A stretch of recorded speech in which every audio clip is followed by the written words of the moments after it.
be working in December.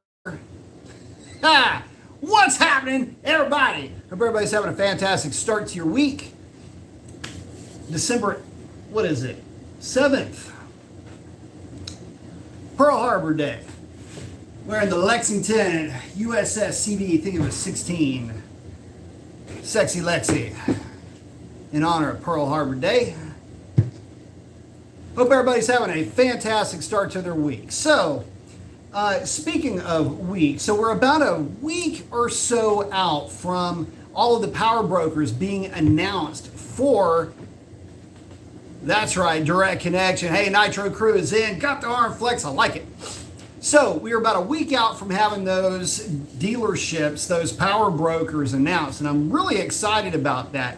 I'm a little bit more excited to find out, well, what are these power brokers actually going to do? Are we talking about just announcing the power brokers, or are we going to also be announcing some things that they're going to be releasing along with this? My understanding was that we were going to at least get a glimpse of some of the parts that were going to be available, but that may or may not actually happen. Either way, power broker status will be assigned, and those 100 dealerships will be known to us all. So hopefully you have one near where you live. So interestingly enough, though, I got to thinking about that. If you don't live anywhere near a power broker and you wanted to get the same parts for your Mopar, how do you go about doing that? Is there going to be an online presence? The other thing is that they're talking about having, education and some other things like that. And of course I said, really?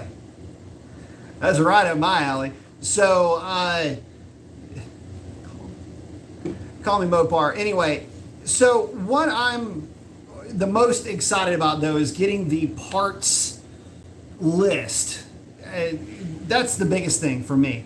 Obviously, the drive shaft, the rear end, the axles, and everything else that comes along with that, those are going to be the big things that I'm looking for. Somebody that does run their car regularly at the drag strip, I'm going to want some heavy duty parts, and would also like to know what software updates and upgrades may be available. That's the other cool thing about these cars, is that the potential for customization is really there. So I'm hoping that we're going to have a lot of that come along with the direct connection unveiling. But again, I have to ask, if you're not located anywhere near a power broker, so to speak, how do you get those modifications on your car and still maintain warranty? I guess there's a lot of questions that still need to be answered, but we're only about a week away, and I'm pretty stoked about that. That's supposed to happen next Wednesday. But let me check in with you guys real quick. I know we're a little bit early this evening. Ryan is in saying, "Sup, beats up, man." Yoshima's in saying, "You man, Mason, thank you very much. Appreciate the kind words." Michael Groves is in with the flex in. I like it. Speed Freak saying, "What's up, B?" Made it in. Hey, tell me, what's the difference in OEM Demon 309 versus a regular 309? So the Demon is a little bit beefier, a little bit larger spline, but it doesn't really seem to matter too much because, well, to be honest with you, we've got guys that have been running into the 8s with regular Scat Pack style ZF rear ends. No issues whatsoever, as long as you're not launching the thing off of a trans brake, because they both can fragment during those, let's just say, those launches, especially if you're on a really sticky track.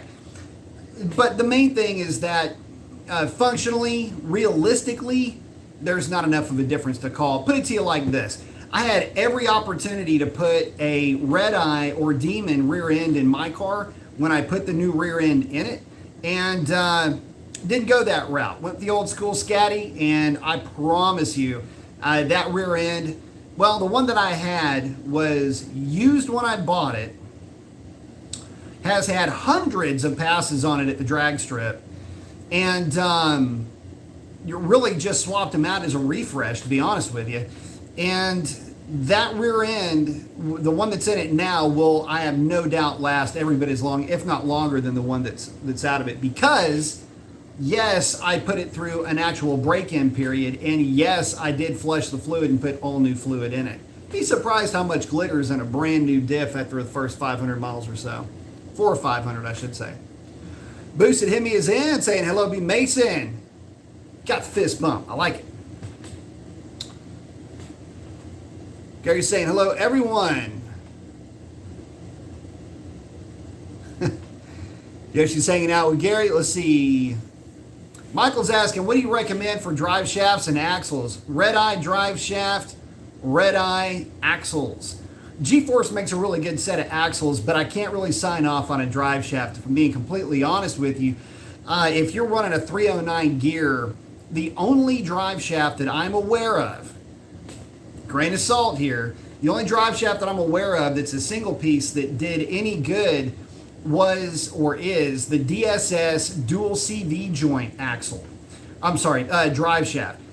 I never put it on my car. I did receive one. I had already gone through several drive shafts at that point. My good friend, multiple Mopars, had gifted me a Red Eye drive shaft. So in the car it went. That drive shaft is buttery smooth up to speeds of as fast as you want to go. The issue that I had with installing yet another aftermarket drive shaft in my car was that I was having every problem under the sun with minor vibration beginning at 75 miles an hour with a 309 gear. Ain't gonna happen. And it's incredibly annoying to me when you're spending that kind of money on a drive shaft and it's just expected that you have to endure something like that vibration. Not going to work for me. So Red Eye drive shaft is the only way that I would go with these cars. People will say, well, it's heavier. Guys, I laid down a 1012 and 136 stock boost 93 octane with a Red Eye drive shaft. Seriously? You think that a little bit of extra weight is going to make a difference? It won't. Plus, again, it's extremely smooth, which makes life really nice, especially if you're driving the car like a car. So go with that Red Eye drive shaft. That's another big reason why a lot of us are really geeked up about direct connection, is because presumably those parts will now be made available. Now, will they be cheap? No, they won't be cheap. But they don't owe you affordability. They owe you a really good product with OENVH, which is noise, vibration, and harshness standards. And it just so happens it'll take a severe beating. Not to mention the fact, let's also talk about 2017 and up drive shafts. They may not be as strong as a Red Eye. In fact, I did a video on the drive shafts. It's somewhere in the product review section. But long story short, you can actually hear the difference when you thump them. The Red Eye is just thicker. You can tell by the sound that it makes. But we've got cars with multiple 9-second passes on factory 17 and up drive shafts. My understanding is those have a little bit thicker wall steel. Seem to work pretty good. And these are cars that are cutting 143, 142 60 foots on their way to 980 second time slips or faster. So that's my response on that. Again, the axles, it depends on how fast you're going, brother. I mean, if you are seeing times any quicker than 960 and quicker, for example, I would say you need to get a set of Red Eye drive shafts. I've never seen anybody snap a Red Eye. I've never seen anybody shear a Red Eye. I've seen stock Hellcat axles get beat to death and still survive just fine. But they survive right up until the point where they fail. So if you are in the 9-second club, I would say go ahead and start saving up now for a set of axles. I wouldn't be in any big rush, but take a look at the Mopar offerings first. G2 would be second. I think they've got a guarantee on theirs, so I think it's $1,600 or $1,800 for those shafts. I'm not really aware of what the Red Eye shafts would run you, but Again, if they're less expensive to go the Mopar route, I would absolutely have no problem going the Mopar route, again, because I've seen how much of a beating they can take. To further that point, you can't see it. There's a box sitting literally right there with a pair of extremely low mile stock Hellcat axles that if I ever frag one in Shalandra, or rather in Chandelier, wow, it's been a while since I mentioned Shalandra, then it would definitely get those axles. Wouldn't have a problem doing it at all. Again, I've got hundreds of passes on that car, but again, it's a 10-second car, not a 9-second car. So, word to the wise, if you've got a 10-second car, wouldn't worry about it so much.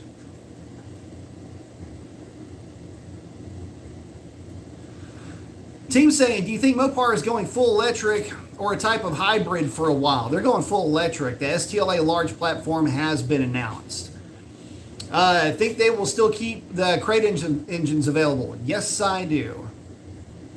Smoking a Vibe saying, howdy, Professor. Oh, what's up? Ship saying, what up, B? What up, Ship? Saying, can we install red eye half shafts on a 392 M6? Is it a direct bolt-on?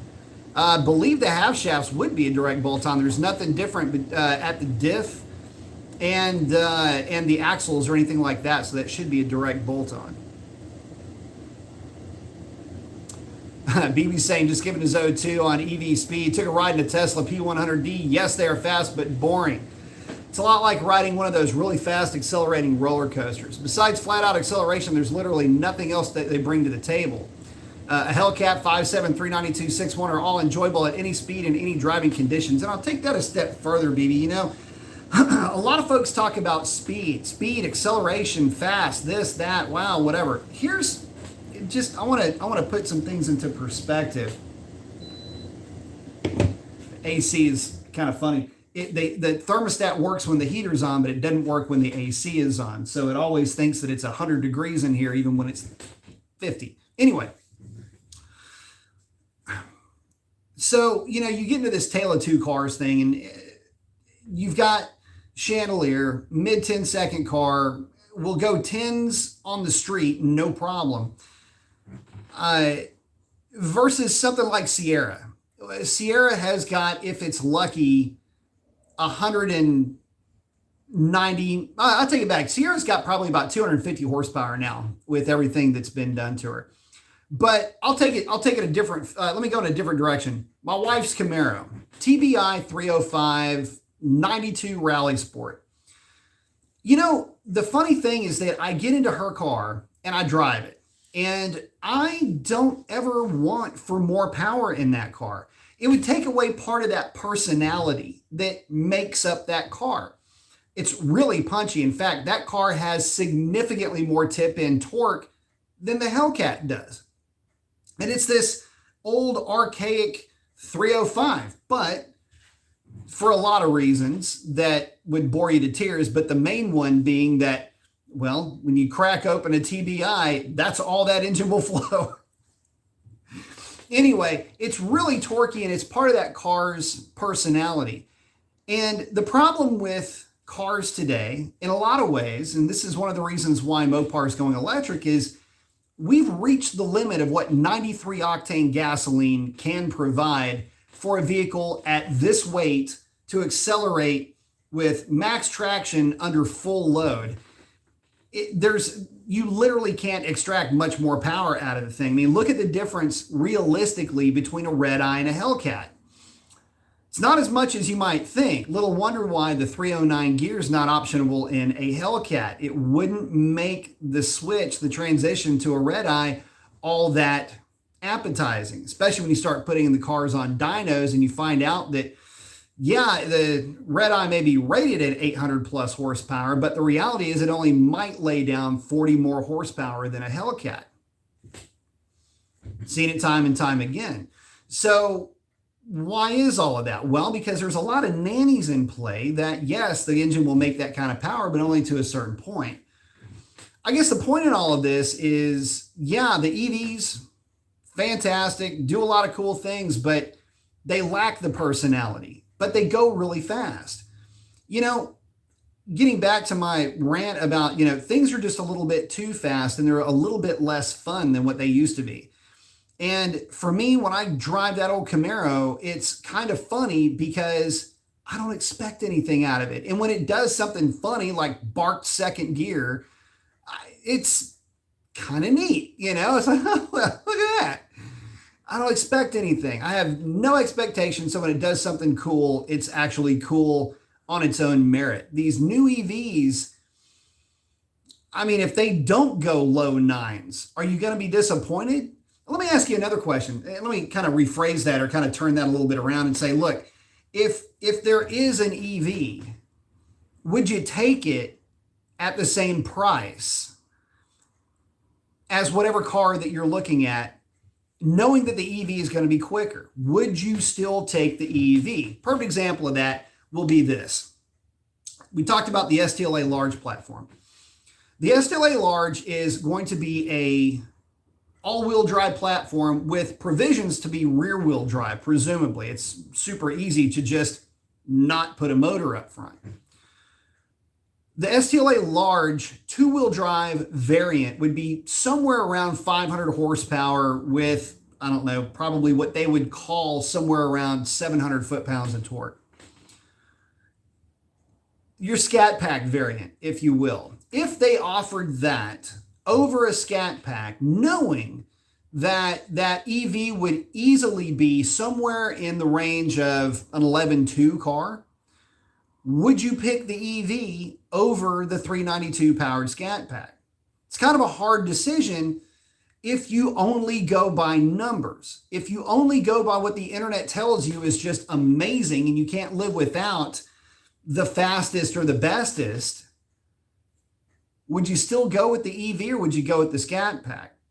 And that's kind of where I'm at with this. See, the issue is that we've already kind of played the game of how fast can you really go. Just pick any garden variety Texas 2K setup, whether it's a GTR, a Lambo, a Viper, a Vet, I don't know, a twin turbo Mustang, whatever the case is. We've already even gotten to the point where even that is a little bit exhausting. I mean, when you've seen it over and over and over and over and over and over and over again, I mean, you get to the point where you just go, God, how much, whatever happened to fun? Which kind of wraps me back to why I brought up Sierra to begin with. Truck doesn't make any power, makes a boatload of torque, and will absolutely send that set of tires up in a blaze of glory just like that. So for me, that's a lot of fun. I don't know that any EV is going to be able to recreate that. Plus, how are you going to mod an EV?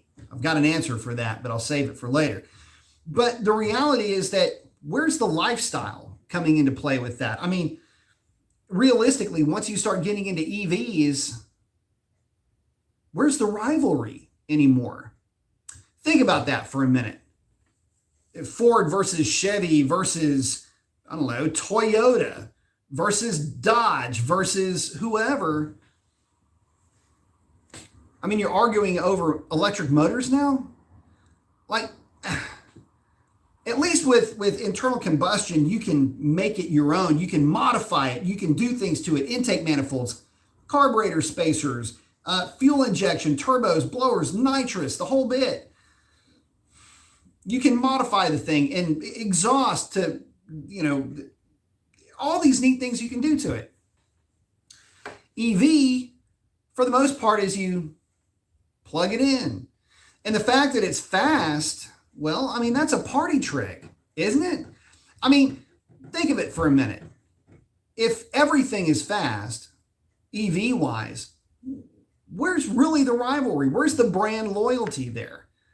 Is it, I can go nines at $50,000? Is that really where we're going to get to? The other thing is this: how well received will those cars be in the future? See, one of the things that a lot of guys like about internal combustion cars, especially the old stuff, is, you get this sense of, you've accomplished something by getting that thing up and running. Classic cars are a huge industry. Are EVs ever going to be considered classic? they're not a living, breathing thing, but an engine kind of is breathing. I mean, it eats gasoline, has an exhaust, it has oil. There's kind of a reciprocation thing going on there, I don't know. I know that I've kind of taken that question and just kind of ran with it and went into a different direction. But I guess the point that I'm trying to get to is there's a lot of people that are excited about EVs because they're really short-sighted. They see the fact that they can take that thing to the drag strip. The other scary thing, just, sidebar here, is that they will run those numbers on the street. You don't have to have a drag strip with an EV with the modern traction control that they're running. They'll do that on the street. Anyway, once that's been done, and what I mean that's been done, once you've gone your 0 to 60 in 2 seconds and have run your 9-second flat quarter miles, is what else is there to talk about with it? Can't talk about, man, that thing sounds good. I can't talk about a lot of really fun things that you can usually talk about when it comes to cars. So I don't know. To me, the EV thing kind of takes away some of the fun rivalry. I'm sorry. I just cannot get all worked up over, oh, yours is using a Toshiba motor. Mine's using a Nakajima motor. Yours is a Mopar motor. It's like, Anyway, get back to you guys. People saying a Hellcat, they're all fun in all driving conditions. Agreed. Yoshima saying, I agree. Smug say, do you think 392A drive shaft axles can handle actual wrinkle wall slick launches? Mine did. Shalandra had, we were running ET Street R's, but as you well know, the shop is located very near Velocito, also known as Velocito, and there will be some folks running tonight, I can promise you, because it's a nice night. Yeah, we're running ET Street R's with those, and I mean, you don't have to run a wrinkle wall with those, like if you're talking a true bias ply slick, but yeah, I don't see any reason why they wouldn't. My car had probably 600 passes on it, never had one diff issue whatsoever.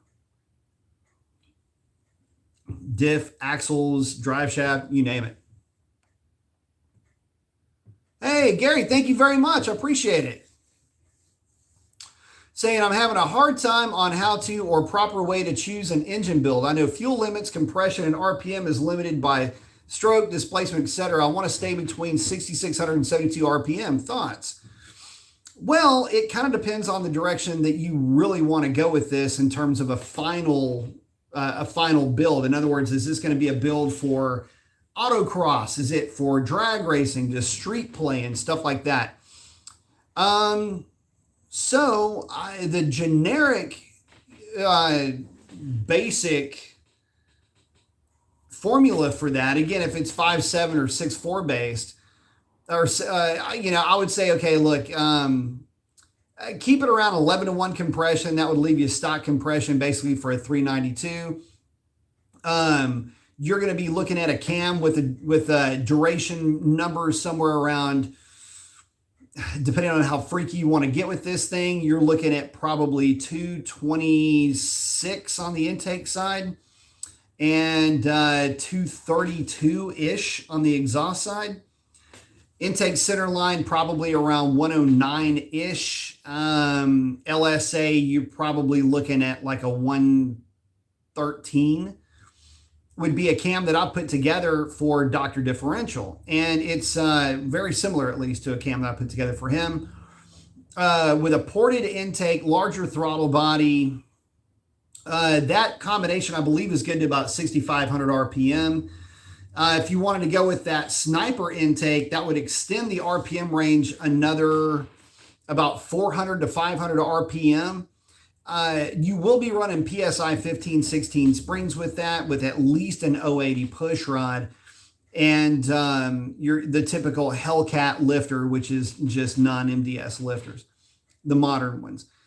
That combination with a set of inch and 7/8 inch, inch and 7/8 inch, perform inch and 7/8, good God, a long workout, inch and 7/8 long tube headers. I don't think you need to go to 2-inch for something like that, but you might not necessarily rule it out. Would definitely get you there. And it would get you there on 93 octane. Anything above and beyond that, I would say you really need to start looking at ramping up your compression ratio and looking at running a little bit more of an exotic fuel. E85, if you can get your hands on it. The only downside to all that is you take a lot of street ability out of the car and you kill the range of the thing. And that's just real actual, range of that car. But the main thing, the big mistake that a lot of guys make is with an NA combination, if they want to go to race gas. Well, if you're going to go to race gas, why wouldn't you go to E85? And if you're going to E85, why would you limit yourself in compression? I mean, if you're going to go 12 to 1, you may as well go 13.5 or 15 to 1. You can kind of see where I'm going with that. Take full advantage of the fuel. It's one of the reasons why I don't like messing with NA cars on corn, on E85, because they're never optimized. I give some of the best advice out there, and guys will put their stock Mopar, stock cam Mopar on corn, and, it picks up torque, but it doesn't pick up a lot of horsepower. And it's just because you're displacing so much oxygen with so much fuel on the big end, and the cars are basically fairly non-responsive when it comes to timing inputs. So, and I've done timing sweeps with Quick Brick's car on E85. I mean, I had that car on the dyno one night, and I was doing timing sweeps on it from, what is indicated is actually a little bit different than what's actual, but from an indicated 16 degrees all the way up to like 25 degrees of timing. I mean, I was on that car until like 2 o'clock in the morning one night, and I could not get that thing to respond to timing, no matter what I did. So, the car made really good power. It was just, with E85, you can't really overtime it at 11 to 1. So, let's see what we get away with. And it never really liked it. It's really weird. So, for pump gas, stick with that type of a formula. Give Dr. Differential a shout. He's in Groves, Groves, Texas. And, he can kind of get you squared away with, different cam profiles and different options. If you really are looking to spin something that hard, though, one of these Hemis, you have to make sure you get the right springs, and that kit that he'll get you will get you where you need to be for RPM. There are some combinations that run those springs and those push rods that they're going to offer that I would venture a guess that are about 7,400 RPM combinations, using a very similar cam to that. There's another cam that's a little bit heavier duty than that, but I don't think you'd really need it. Plus, at some point, you do start killing torque down low. And that cam that I described to you is about as big of a cam as I've put together that I know will make power pretty much everywhere in the power band, at least from $3,000 or 3,500 RPM up. So hopefully that helps, my brother. Thank you very much for the contribution.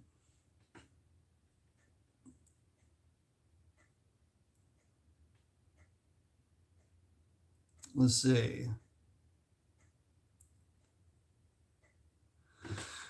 BB saying, so I really can't see how EVs are going to replace the whole driving experience from internal combustion when they don't improve 100% of the driving experience. The thing about hybrid or EVs for me is that it doesn't really scratch an itch. And the funny thing is don't even get my wife started on EVs. You want to talk about somebody who's freaking fundamentally hardwired against them. I mean, I like them because they're fast, but I mean, I'm pretty simple, but yeah, if it's going to haul ass, she wants to hear it and feel it. She wants to have fun with it. VA's in. Good evening. What's up, man? Team saying EV assist or something. I don't know. Yoshim saying, Yoshimir, you're going to break it fast. Maybe.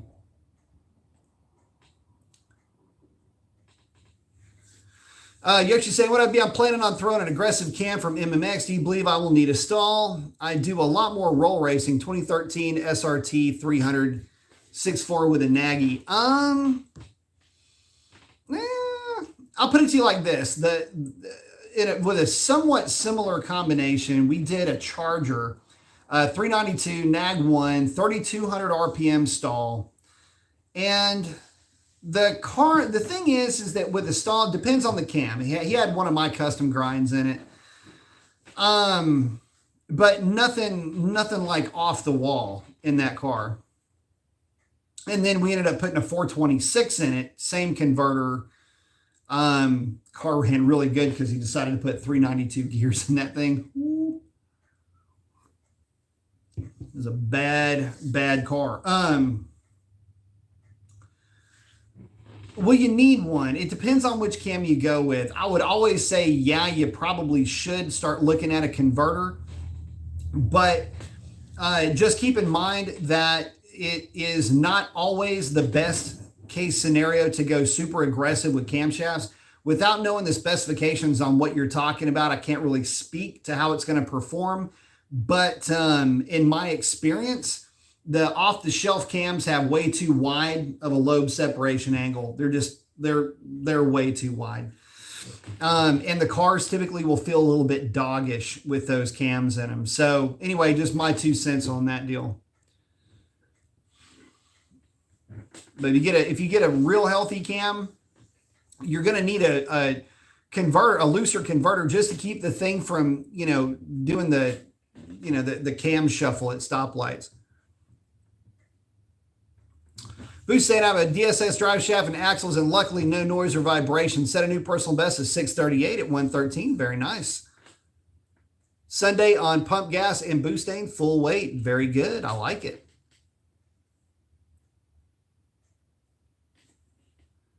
I'm saying, speaking of half shafts, is there anything on the market besides OEM that you'd recommend? Yeah, DSS makes a good one for sure. G2 makes some good ones too. Chuck saying hello. Team saying power to weight. Chuck saying what? You said totally relates to why I decided not to mod my RT shaker. It's plenty of fun stock. Yeah, they're a lot of fun. Team's hanging out with Chuck.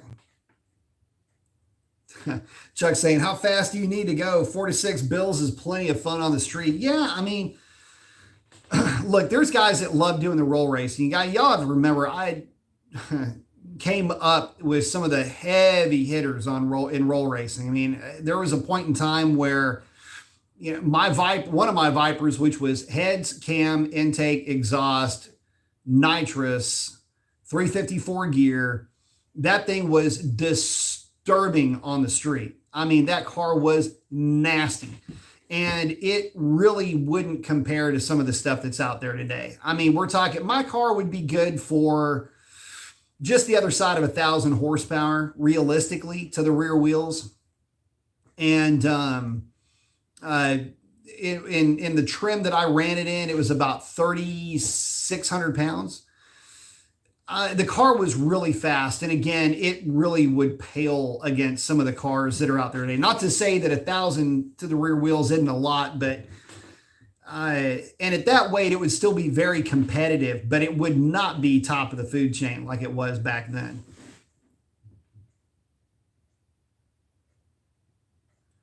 Shift is asking, are half shafts interchangeable or are they specific side to side? Yes, they are specific side to side. And as a matter of fact, since you asked, and I mentioned them earlier, hang on. Get this thing out of the way. I just got through rewiring it. Hold, please.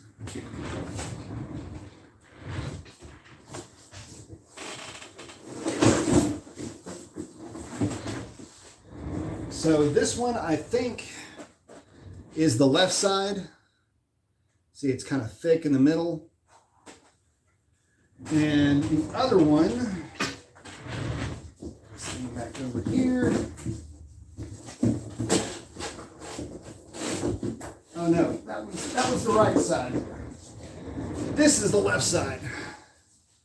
You see how much thicker that shaft is. So there you go. They are not interchangeable. They are side specific. And they are heavy as shit.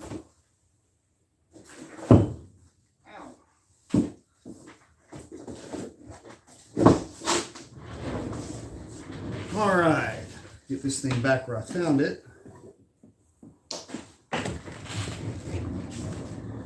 Yeah, those are no fun to install, by the way.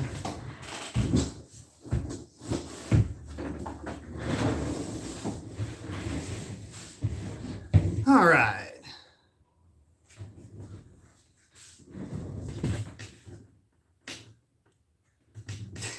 Seems like personality goes a long way. It's a good movie line. That is a Pulp Fiction movie line, if memory serves me correct.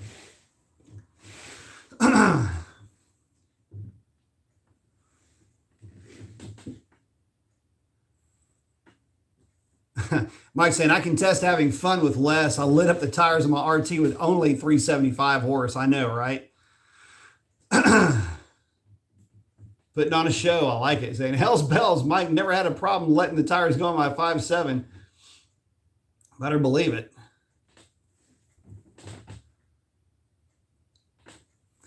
Yeah, team saying, we'll find out in the next few years how important personality is to buyers.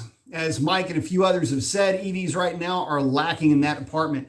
Hopefully, you know, and I don't know that this is 100% true because we haven't heard anything yet, but we are being led to believe that the STLA large platform, the new EVs coming from Dodge, are supposed to be pretty awesome. So, you know, leave it to Dodge to try to engineer some level of personality into that car. My only question on that, though, is, again, I get that you're trying to engineer some level of excitement, but how are you going to get folks excited when you're coming into the party at this stage of the game?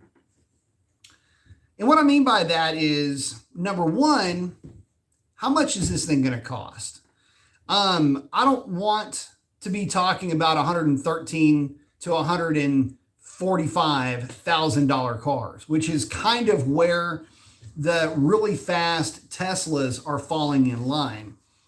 So they're like at that, just the other side of $100,000 to well into 150 grand. That's what we're talking about. So, you know, is there any way to engineer fun and excitement? Well, yeah, sure there is. But at what price? And how do they do it? I don't know. I mean, I'm optimistic, and I can tell you this. Look, if they could do it on 93 octane and get by with emission counts that are acceptable, power numbers that would work, some way to manage traction, all-wheel drive systems, make the things not be $100,000 cars and keep them internal combustion, believe me, guys, they would have. I mean, this is, if you want to be at the end of the race track first, if you want to be at the end of the line first, hit the finish line before anybody else does, if you're coming from the factory, it's got to be an EV now. And it's a scary proposition when you think about it, because they are a one-trick pony, but you know what? That's what thoroughbreds are too. They do one thing, and that one thing is they haul ass. And I mean, you'd never ask one to pull a plow. You'd never ride one into town. But if you want to get from point A to point B really fast, it's kind of the same thing. Chuck, thank you very much. Saying great topic tonight. Appreciate it. Saying his question is, do you think that parts will be available for the super stock and Hellcats after they are discontinued? Oh, absolutely they will be. I think the agreement on stuff like that is that they have to make parts for something like 10 years or something. I forget what the actual number is, but oh yeah, those parts will absolutely still be available. Once direct connection comes online, might be a good idea to grab you a drive shaft or some axles or, some other stuff while you can, wrap them up in plastic and keep them as new old stock. They'll be valuable at some point, but I tell you something, I would venture a guess and say that the aftermarket has been really good with these LX platforms. The wearable parts are still always going to be easily replaced in those things. My only question is, how much will people even be messing with internal combustion engines in, say, 15 years? When you've got so many EV variants that are going to be out there that are going to be so fast. And one of the things that I've said is, the internal combustion engine is really going to be more of a nostalgia class. I mean, once another manufacturer, we already know about Tesla, but once we have another manufacturer in the mix, looking at you, Dodge, that with a low 9-second car, and that low 9-second car comes in at $70,000, $80,000. That's when you can start to call it a pretty significant market shift, in my opinion. But again, you're turning people loose that have never driven really fast cars before, turning them loose with a car that is like faster than anything that's ever been offered up by any manufacturer. It's crazy to me. It really is. It's nuts to me. And I can recall as though it were yesterday, the announcement that the Hellcat was going to have 707 horsepower, and you could just hear everybody's jaw hit the floor. And it's still an incredibly fast car. It is the yardstick by which everybody measures American muscle cars. Doesn't matter, stock for stock, everybody's going to compare it to a Hellcat. Put a tire on all of them, Hellcat just about wins every race. And so it's kind of interesting when you start to see it from that perspective. It's like, man, it wasn't that long ago that folks were going, dude, I don't know if it's a good idea at $100 a horsepower. You're going to allow pretty much any John Doe or Jane Doe to walk into a Dodge dealership and buy a 10-second car. That's madness. That's insanity. Well, yeah, not only did Dodge do that, but they doubled and quadrupled down on that with the Red Eye, of course, the Demon before it. And they turned them loose on all-season radials. Wild West is what's up, man. So anyway, and then after this next batch of ungodly fast contrivances, there'll be something else that's going to come along. So get ready. But again, Chuck, I appreciate it, buddy. Thank you. Hey, Yosh, man, appreciate that. Say, it didn't pop up. I just saw it here. It said I had my lifters go out on my 392 Nag 1. Yep. Saying, so I plan on replacing the top end of the motor. What cam do you think is needed for more mid to top end power? Depends on what you really want to do with the car. So I've got a cam, it's the Sniper Grind. It's a cam that doesn't have any lope to it whatsoever to speak of. It's kind of a small-ish cam, but it works well with the monster heads that these Hemis come with. That is the cam that was in Quick Brick's car that went 11.3 at 121 miles an hour. That finally went at 11.29 at about 120 or 121 miles an hour. Now, I drove it to an 11.3. I think he drove it to 11.29. That car runs really good. The way that cam hits, the way that that cam makes power is it basically makes the engine just act like it's a bigger engine all over the place. It makes power everywhere.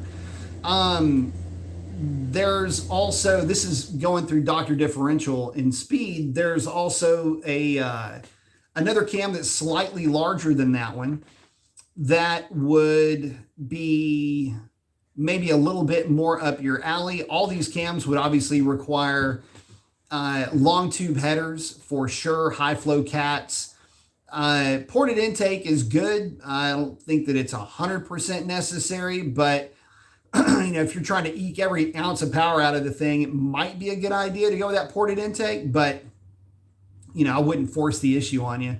But some of those smaller cams, they don't require any real hardcore exotic effort in tuning them for stock converters. So especially not that Sniper. And again, that Sniper had powered that Charger 4,600 pounds, mind you, on a drag pack to a series of 150 60 foots, like high 150 60 foots. Car would absolutely move. But, again, I had spent a lot of time working on the tune on that. So, there's that. But all in all, stay away from the bottom of the page when it comes to the cams for the Mopars. You will start to give up way too much power down low. That's a big no-no for cars that are as heavy as these. You need torque to get that thing up and rolling. And one of the reasons why I got into putting cams together for these Mopars was, well, I had driven the Comp 270, the Comp 274, and they just weren't all that great. So I was thinking, man, I know I can do better than this. And I looked at the specs and I was going, that doesn't make any sense. The specifications on those camshafts I couldn't understand really why they originally went with that, except for the fact that having the wide lobe separation angle, I think was put in play because the tuning at the time just simply wasn't all that sophisticated, or at least it wasn't that experienced is probably the better word to use there. And because they didn't have the experienced tuners, they were putting cams out into the world that would be easier for tuners to be able to put together VE tables for, have the thing get out into the world and have it act right without, for lack of a better way of putting it. But again, they just were so turdly down low, like 3,000, 3,200, 3,500 RPM. Is about when they would start to come alive. And again, it's just because they had way too wide of a lobe separation angle. So, but give Dr. Differential and Speed a shout in Groves. You can Google them. It'll take you right to them. They can get you squared away. But that's probably the route that I would go with that cam. And again, listen, I know that, we're kind of in the bigger is better game when it comes to these types of things, but for the street, for like reality, for the world that you live in, with the air that you're breathing, bigger ain't better in all cases. And especially when it comes to cams for Mopars, I really get skittish when you start seeing LS looking cams go into Mopars. It's like not a good idea. I mean, unless they've got super tight lobe separation angles, I'm probably not going to be a fan. And if they do have super tight LSAs, then they're going to not idle very well, or at least they're going to try to buck and surge, and that's never any fun. You have to raise the idle up to about 900, 950 RPM, and with the stock converter, it tries to push through lights. There's a lot of compromises that you have to work with. And more, let me rephrase that, take that a different direction. There's a lot of compromises that you will need to sort through in your own head. You need to be honest with yourself. Is a real chunky cam going to get on your last nerve before it's all said and done? Let me fast forward you. I already know how this ends. Yeah, it will. It'll annoy you to the point where you'll wish you hadn't put it in the car. I know this because I've already lived through this. I've lived through this myself. I've lived through this through customers. I've lived through this for basically ever. And there is a happy medium. There's a happy place that you can find yourself.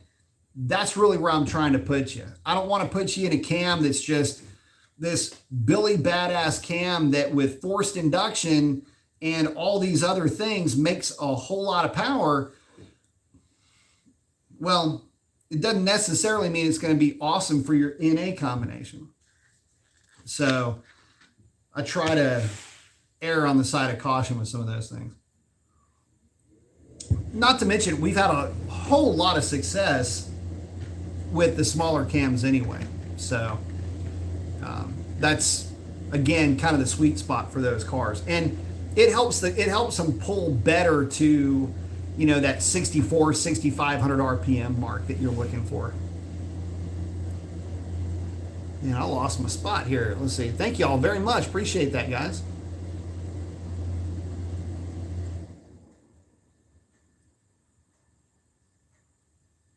Let's see. I don't want to pass anybody up here, but if I missed you, I'm sorry about that. Let's see. Oh, Clay saying Chrysler's unveiled their new concept, the Airflow, to be a direct competitor of the Mustang Mach-E. I'm not really.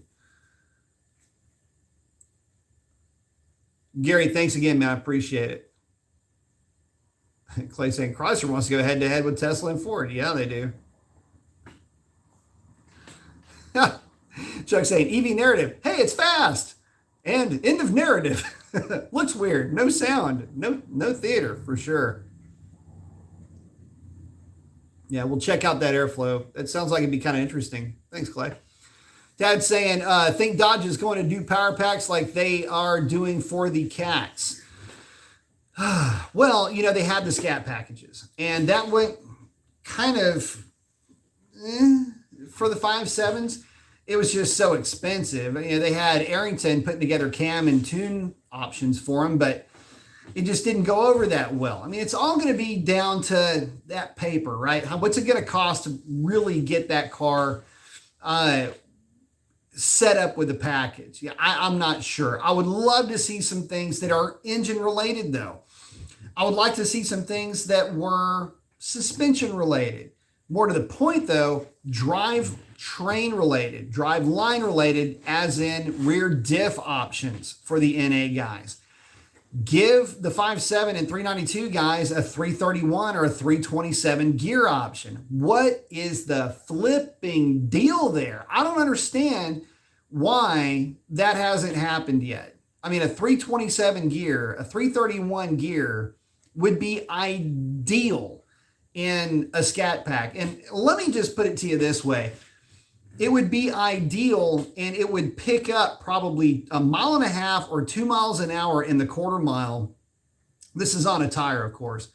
And it would probably be to the tune of about 0.2 in the quarter if they would just put a different gear in it. It's not going to affect fuel economy at all, and it doesn't affect what converter you use or anything else. So just do it. You know, it's okay. You can do it, and it's less of a jump than what we're doing with the Hellcats with 309s versus 262s. Just do it.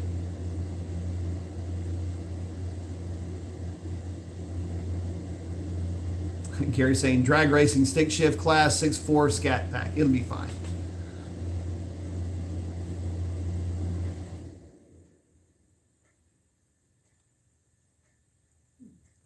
All right, Clay, I'll let y'all keep up with Clay's comments because it looks like we've got a lot here. Team saying, in my opinion, they missed the boat on the CUDA. I just don't want to see an EV CUDA. Just name it something else. I know. There's a lot of guys are upset about that. And, man, I can't say as I blame you. You know, did they miss the boat? Probably. And, you know, it's just a shame that if it does end up being all EV, which it will. All the real high performance side of this equation is all going to be heavy on the EV end.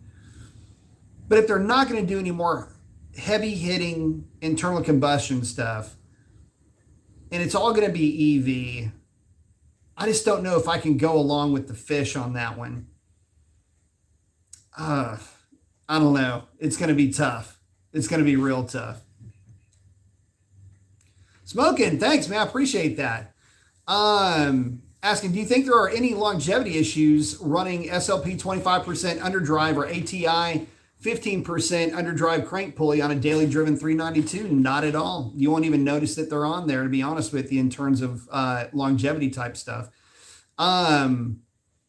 There are, I should say, quite a few guys that have run those, and no, in fact, I mean, you're running everything slower. So if anything, it would maybe even add to longevity if you think of it that way. But no, I know guys that have run pulleys not only on 392s, but on other applications. And my man, they had no issues with those things for decades.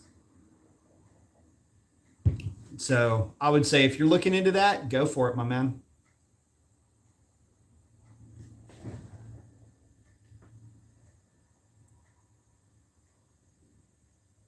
Let's see.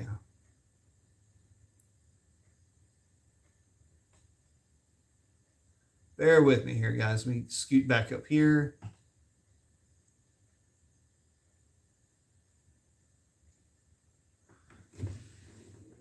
Oh.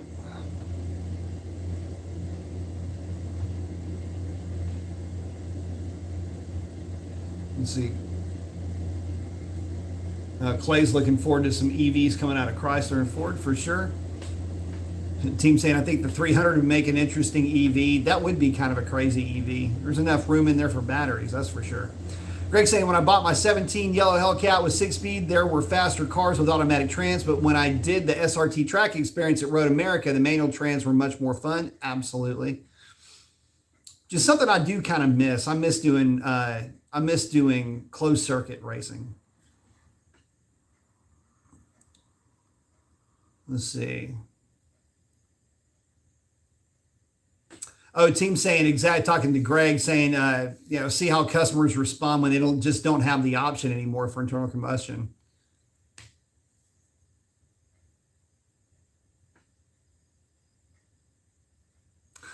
Clay saying he'd like to see the Imperial brought back. You know, if they did it, see, here's the problem with bringing back the nameplates. Look at what happened with the Lincoln, the Continental. I mean, that thing is not even a shadow of what you would consider to be just cool. It's not cool at all. I mean, it's just another arrowy shaped looking thing. And I'd be afraid if they brought back something like the Imperial, they just would not have the gonades to really make the thing look like something that you would really want to buy. And I get it, there's safety and all this other stuff that comes into play, but the reality is that if you're talking about, put you like this, if you're talking about bringing back a nameplate, you've got to have the styling to go along with it, or else it's just a name with no substance. So they brought it back, it'd have to be something cool. 6-2 saying, greetings, Dr. Mason. What is the differential in boost between the 2.4 and the 2.7? You're looking at about 11 pounds of boost versus 14 pounds of boost. I know a 284 2.4 liter make 15 at sea level. What will the 2.7 make? 17? The 2.7 at sea level, no. Well, the IHI blower makes 14. And that is, that's pretty solid across the board. 14, maybe 14 and a half on a low density altitude day. Stock Hellcat, if you're looking at KPA, for example, stock Hellcat's really doing good to break into the 11s. It's kind of a pivot number is about 10 and a half pounds of boost on that. And yeah, that's with the same drive ratios. Pulley up, pulley down. Team saying, night peeps, enjoy those V8s while we can, for sure. And again, Chuck, thank you, buddy.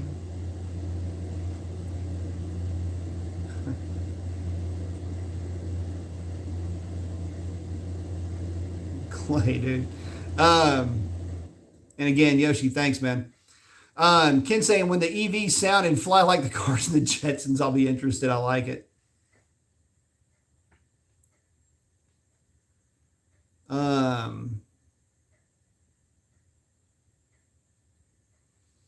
Clay's talking about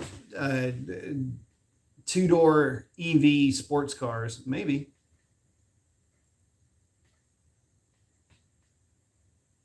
You're saying thank you, man.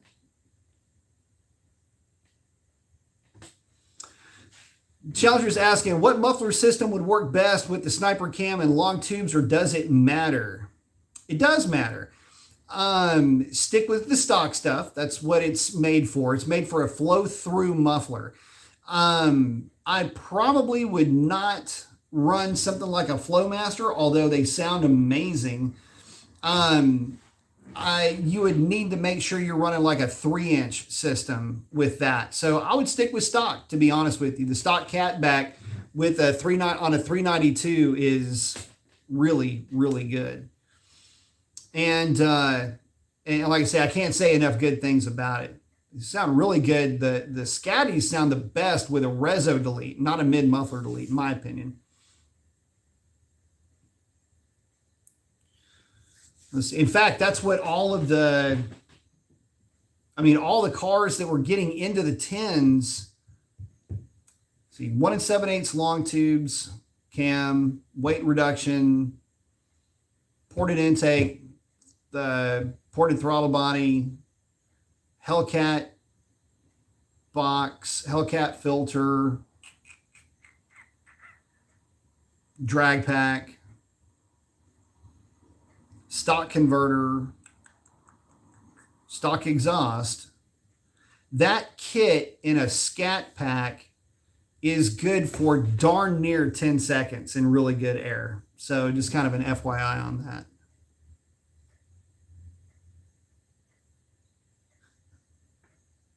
Clay thinks the worst V6 that Chrysler ever made was the 2.6.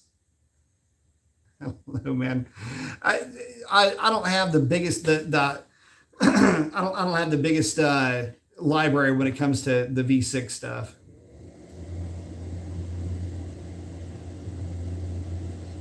Red Dog saying, how concerning is a Kenny Bell on a stock 392 at about 6 to 7 pounds of boost? Can you pick a used one up for about 25 hundo? I would say at 6 to 7 pounds of boost, the problem with the Kenny Bell is the heat the damn thing creates. That's an auto rotor compressor. And man, they are really good. When it comes to sound, it's really, really hard to beat a Kenny Bell. Provided the tune's right, you've got enough fuel pump, and you've got plenty of injector, you'll be in really good shape at about 6 to 7 PSI. Don't get real aggressive with it. Don't try to throw the kitchen sink at it in terms of timing. But again, it's the heat that the Kenny Bells generate that I have a little bit of concern with. But, it's not altogether too much different than any other positive displacement supercharger. It's really only with the Kenny Bells when you start turning the wick up on them where the heat really starts to ramp up. So, for what it's worth, Kenny Bell's a pretty neat little kit on those 392s. Just from the look of them and the way that they sound, they're really nice.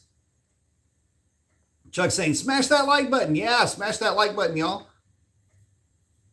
Oh, Smoking saying the new Dart was a name without any substance, for sure. Saying it was a shame if they'd made an SRT4 Dart, man. You ain't lying. Or an all-wheel drive version, for sure. That'd have been sick. Oh, James saying, hey, brother, you've been dead nuts with your advice on the old 6.1. Thanks, man. Switched to a 19 Hellcat M6 last year with the EV news. I'm going to have to put 300,000 miles on the Hellcat.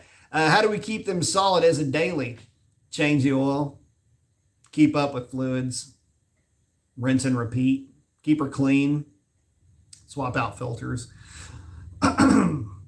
My man, I have seen Hellcats that have been dailied. Now, this is actually going back a couple of years, but I know the guy still has them, or these guys still have them.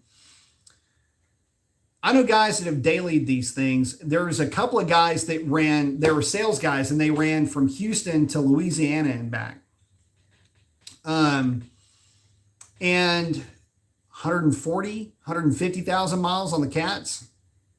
You wouldn't know it by sitting in the thing. They look brand new, but again, lots of highway miles.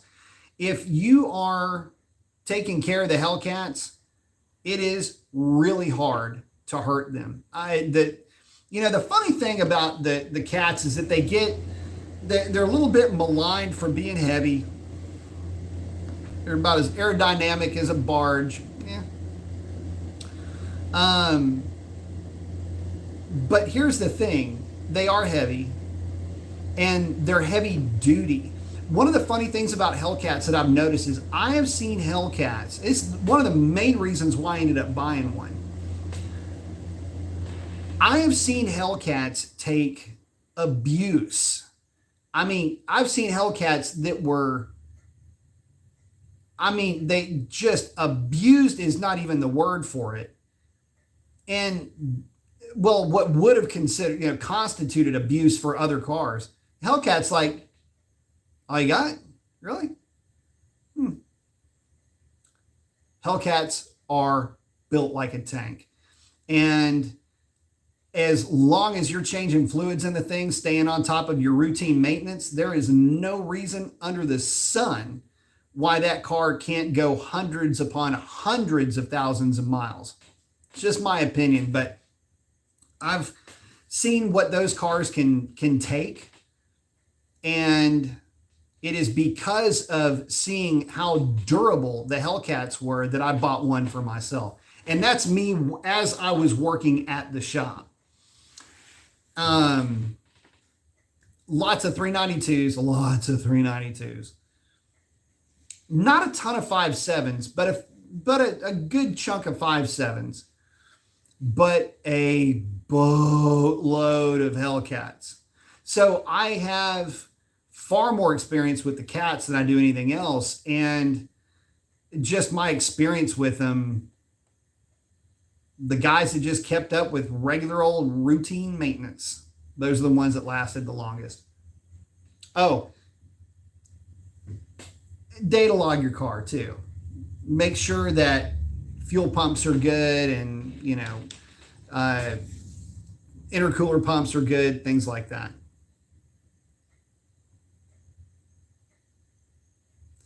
Chuck saying, our conversations seem to all lead to EVs at some point. Will you buy an EV and race it? Never say never.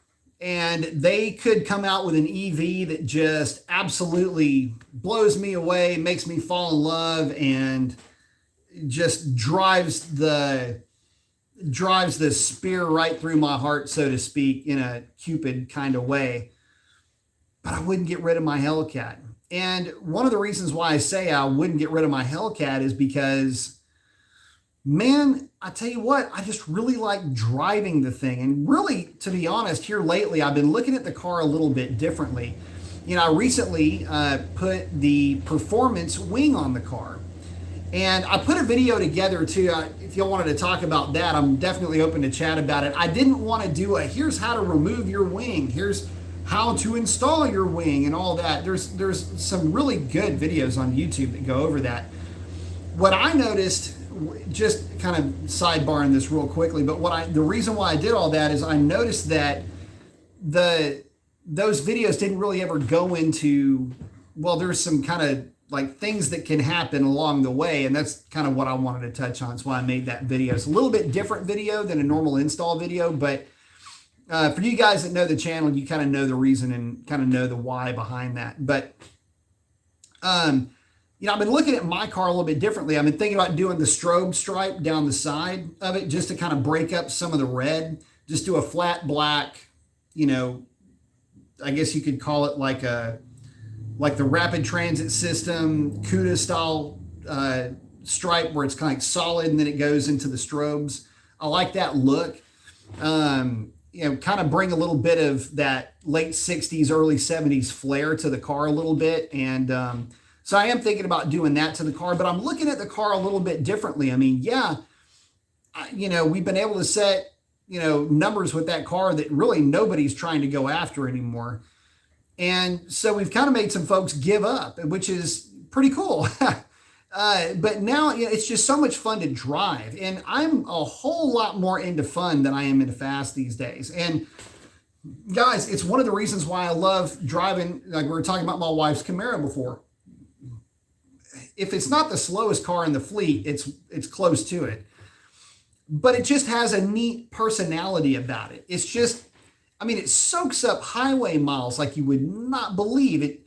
It's just a fun, torquey thing to drive, but it's not fast. At some point, fast ends up taking a back door. And not to mention, when you look at the fast thing, when everything is fast, what does fast even mean anymore? If every car on the road runs 12 O's, is 12 fast?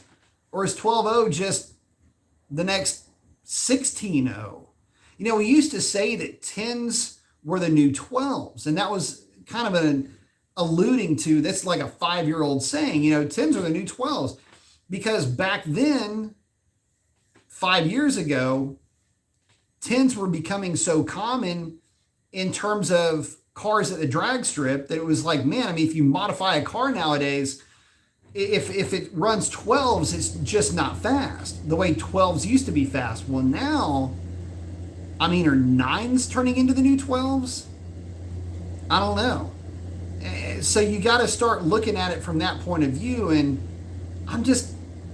if I got an EV, would I have fun with it? If I got an EV, would it be any more enjoyable than what I have now? I don't know. That's yet to be seen. But at what price? It would have to be damn good to get me out of that Hellcat. And I just don't see it happening. Not yet. Not at least with no release of the Stellantis STLA large platform out into the world yet. I can't really say yes or no, because that car could come out and be like, wow, that thing's amazing. There's so many things you can do with EV that you can't do with internal combustion, primarily with launch control, traction control, all of that. You would be forgiven for how shocked you would be with the technology that you can put into an EV that you simply cannot put into an internal combustion platform. So from a gadget and gizmo tchotchke point of view, they're unbelievably awesome.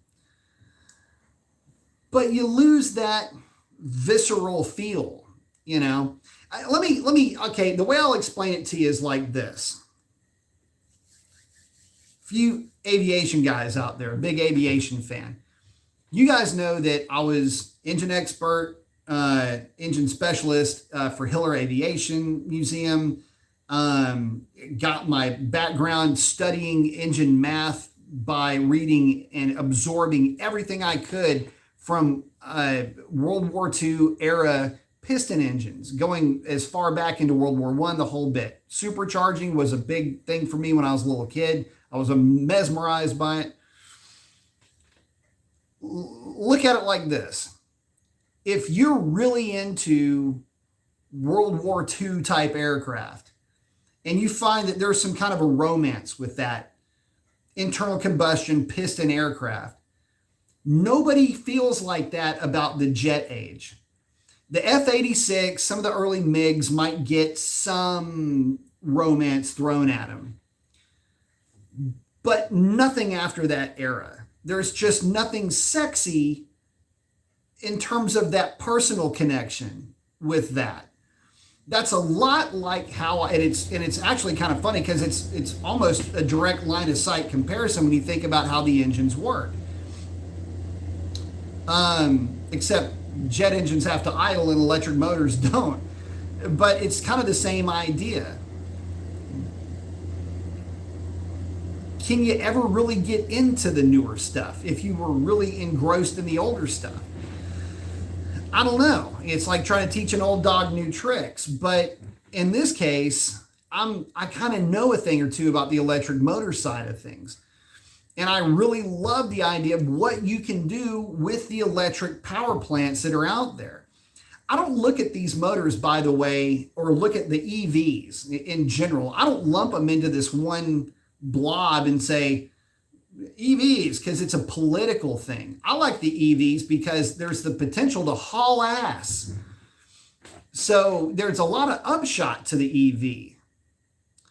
But the downside is that it's an EV. You know what I mean? Like there's a certain flavor that you associate with it, and it's like a high caloric intake of a very bland tasting dessert. That's EV for me. If I were to describe EV, that's how I would describe it. Lots of calories, kind of bland, and I'm not really all that worked up about it. So, but again, it would take something that is freaking awesome to get me away from the Hellcat Red Eye Demon platform. It just, that platform is so good and it's so fun to drive. So I'm saying, hey, B, hey.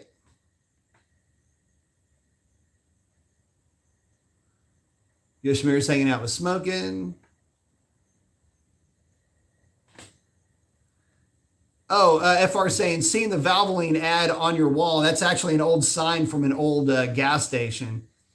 Do you recommend that brand for the 5.7 Hemi? Sure. Valvoline's got all the new modern lubricants are really good. Valvoline's good. Castrol's good. Mobil 1 obviously is good. Pennzoil's good. In fact, I got Pennzoil, this monster Pennzoil one right over here. So, but they're all good. They're all really good. And, the main thing is that you are actively engaged in changing your oil regularly. Never, ever, ever, never, ever let it go above 6,000 miles, ever. And if you are taking a lot of short trips, dusty conditions, whatever that means, change it every 4. Be on top of your oil changes, and that car will last a very long time.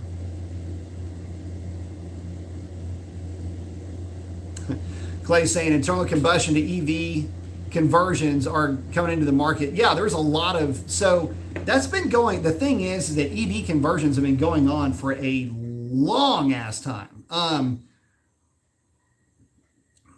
Y'all have heard me tell the story before, but there's several guys when I was in college that would take mini trucks, and you could go to scrap yards and get pretty much anything you would need to do this conversion. But there were some companies that would part out electric forklifts. And what they would do is they would take the electric forklift motor, battery pack, speed controller, and all this other stuff, and they would put it all into a mini truck and buzz the thing around, and it would cruise around town just fine. So yeah, they've been doing that kind of stuff for a long time. Chuck saying he plans on daily in his future Hellcat or Super Stock, just like I have my RT Shaker. Like B said, take care of him. That's all you got to do. That is all you've got to do.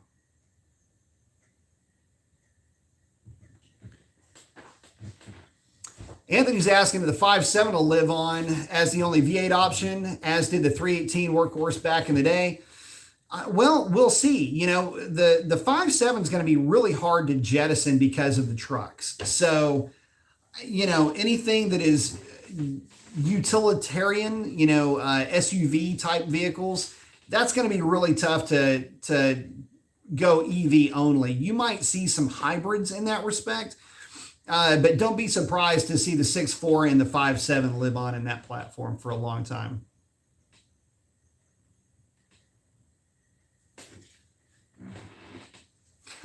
Hayden saying, hey, what's going on, B Mace? MMX just released their concept and plans for a 500 cube Gen 3 Hemi said to make 1,000 horsepower naturally aspirated. What are your thoughts?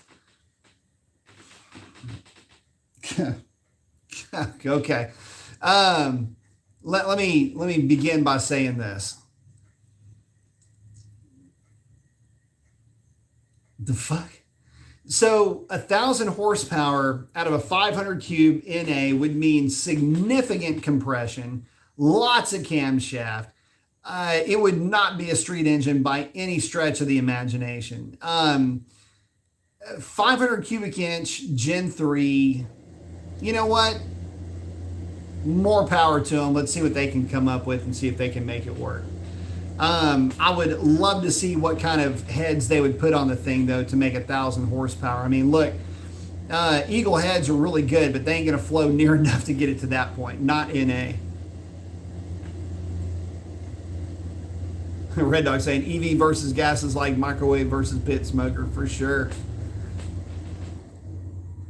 James saying, great comparison. I have two 40s aircraft. One day I'll stop flying jets, but they will have to pry my 40s planes from my dead fingers. EV is fast and cool, but only in addition to the Hellcat.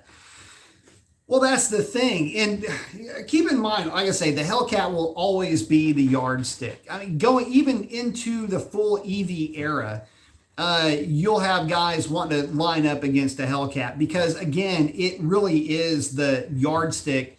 And it's the first vulgar display of bravado from Dodge, proudly so, as a matter of fact, and available to the masses. Look, the first year of the Hellcat, I believe they made 15,000 variants.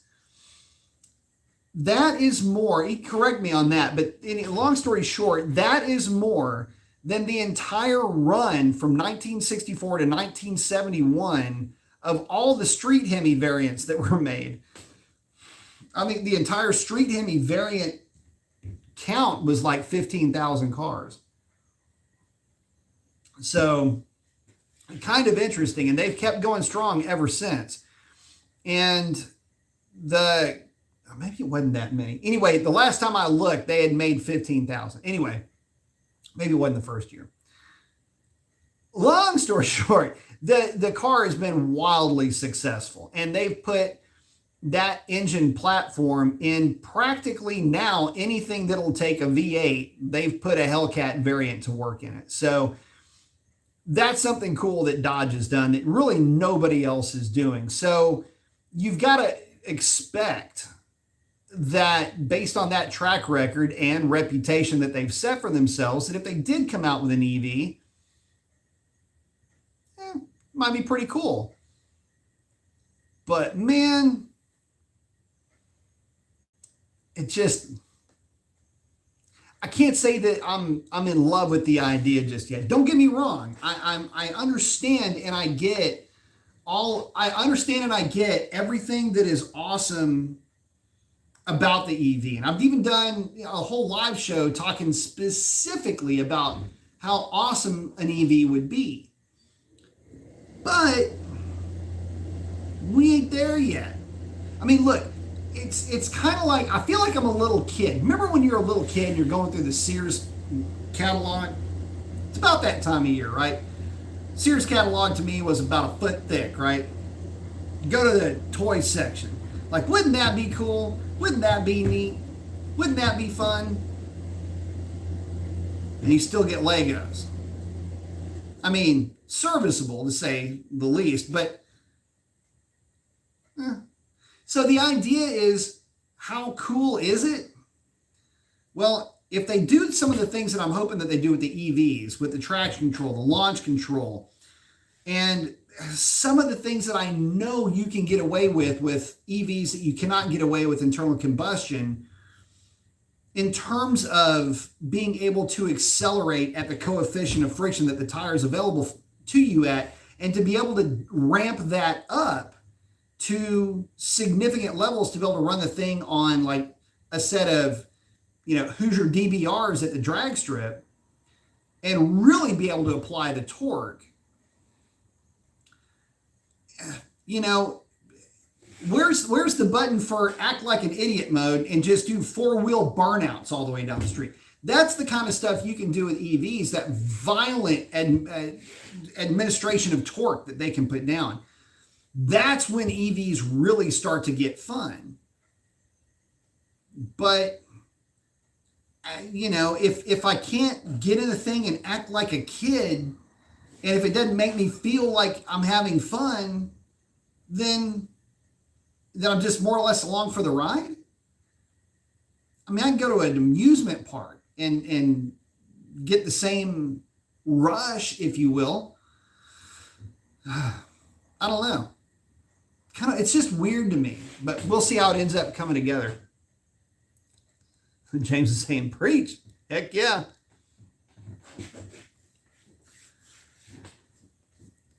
Oop.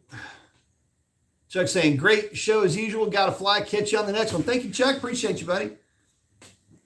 And actually, with that, guys, I think I'm going to go ahead and wrap it up. We are coming up to about an hour and a half. But I want to thank each and every one of you guys for hanging out with me. Would not do this without you. Love each and every one of y'all. Stay safe out there. Do something cool for somebody. If you're going to send it, don't bend it. Make sure you keep your shiny side up. Ray, miss you. Love you, brother. And we will catch you on the next one. That is a wrap. Y'all have a great one.